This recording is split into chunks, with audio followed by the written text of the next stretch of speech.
Guys আমগুলো দেখে মনে হচ্ছে এবারে কে হেগে দিয়ে চলে গেছে। প্রজাপতিটা যার গায়ে বসবে গাড়ি দিয়ে গাইস, আমার গায়ে বসছে নাকি দেখি, তাহলে বিয়েটা হবে আমার। গাইস বসছে না আমার গায়ে, পুরো পালিয়ে গেল, তার মানে আমার বিয়ে হবে না নাকি?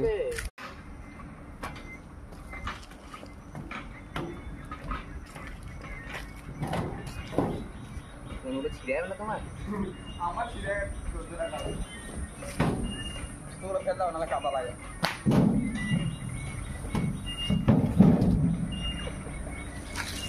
কতগুলো ফুটো দেখতে পাচ্ছ গাইস, গাদা গাদা ফুটো এখানে, খালি বিয়ারের বোতল এই দেখো আছে। ও যাচ্ছে আমার বাড়ি, পার্কে দেখা হয়ে গেল, অন্য আরেকটা পার্কে আছে নতুন। ওই দিন ঘুরটাটা অতটা হবে মানে বেশি খাল নাই তো না, এতটা হবে